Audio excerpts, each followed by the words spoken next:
Pessoal, tudo bom? Eu sou a Renata, eu sou nutricionista, eu trabalho com a linha Low Carb e hoje eu gostaria de falar para vocês sobre um assunto que traz muita dificuldade, principalmente para quem está começando a dieta, para quem está fazendo esse esquema por conta, pesquisando na internet, que são as farinhas Low Carb, tá? Então, se você quer saber um pouquinho mais sobre esse assunto, a gente já vai falar bastante coisa sobre 3 farinhas Low Carb.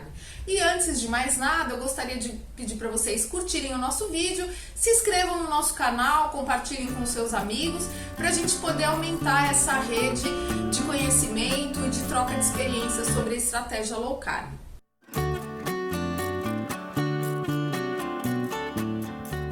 Assim, pessoal, primeiro entender por que a dieta low carb tem que utilizar farinhas diferentes, farinhas caras. As pessoas dizem que as farinhas são caras, que as farinhas são difíceis de encontrar.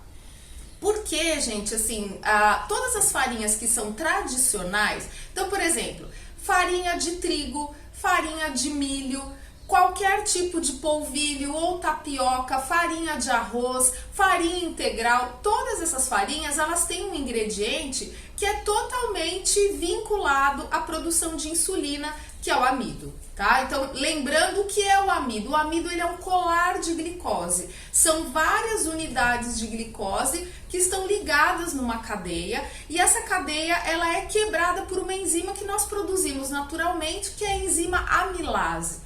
Então, no nosso atendimento, a gente explica, isso é o início do nosso atendimento, a explicação desse mecanismo que envolve a glicose e essas cadeias aí de carboidratos. Então, quando você quer usar a estratégia low carb, não tem jeito, você precisa optar por farinhas alternativas que sejam isentas de amido, tá? Então, algumas dessas farinhas, elas são provenientes de oleaginosas. Então, o que são oleaginosas?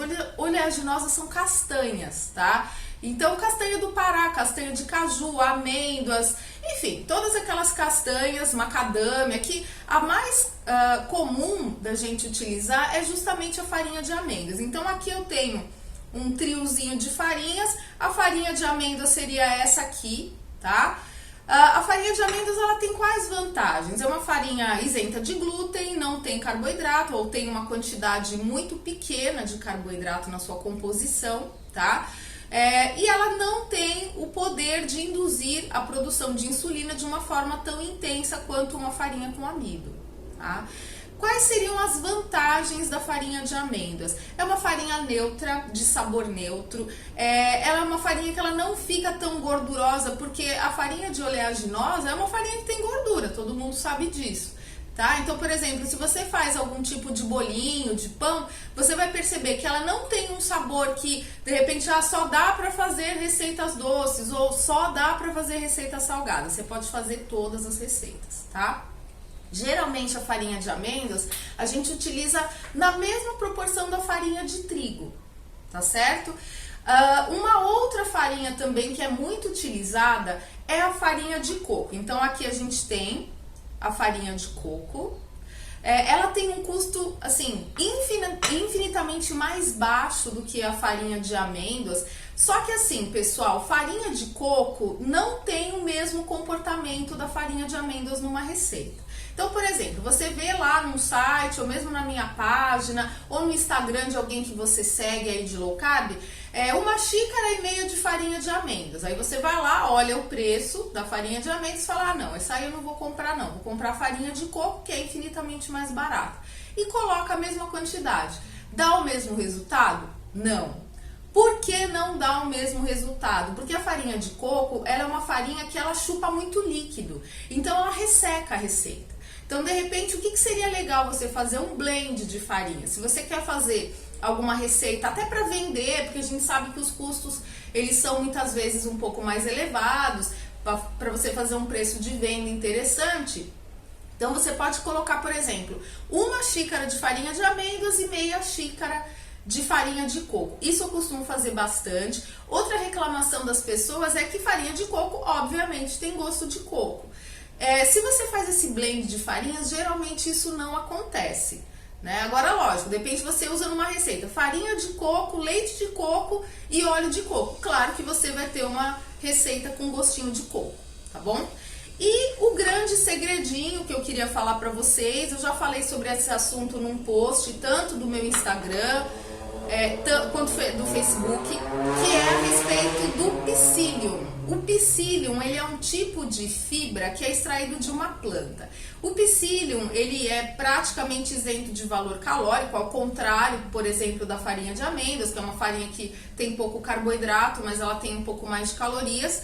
Mas o psyllium, ele tem uma característica muito especial, que ele forma um gel, tá? Na presença do líquido, o psyllium, ele forma um gel e aí você tem um comportamento similar ao comportamento do glúten. Então, o glúten, o que é o glúten? O glúten, ele é uma proteína que é extraída do trigo, aveia, cevada e centeio, e o glúten, ele é mágico, ele tem a capacidade aí de formar liga, de dar liga nas preparações, tá? Então, uma receita com farinha de amêndoas e que não tenha algum tipo de fibra, ou o psyllium, ou a goma xantana, que eu quero falar num outro vídeo também para vocês, para melhorar a textura, ele vai ficar extremamente esfarelento, ele não dá liga, tá? Ah, mas o psyllium é caro, gente, assim, vale cada centavo, ele não é tão caro assim, e a quantidade que você usa é uma quantidade pequena. Então, assim, só para lembrar, farinha de amêndoas, coringa, todas as receitas, bolos, tortas, pães, tortas tipo massa podre, torta de qualquer tipo, tá? A farinha de coco também é uma farinha para ser utilizada num blend, numa mistura de farinhas, porque ela resseca. E o psyllium é muito utilizado para dar textura. Então, assim, pessoal, quero aprender melhor, quero saber como isso funciona direito, venha fazer o nosso curso de receitas. É um curso que ele é muito gostoso, as pessoas interagem, é um curso presencial, nós apresentamos várias receitas, né? O nosso próximo curso agora vai ser no dia 29 de junho de 2019 e a gente gostaria de convidar a todos para participar desse curso. Tá bom, pessoal? Então, muito obrigado pelo acompanhamento de vocês e até o próximo vídeo.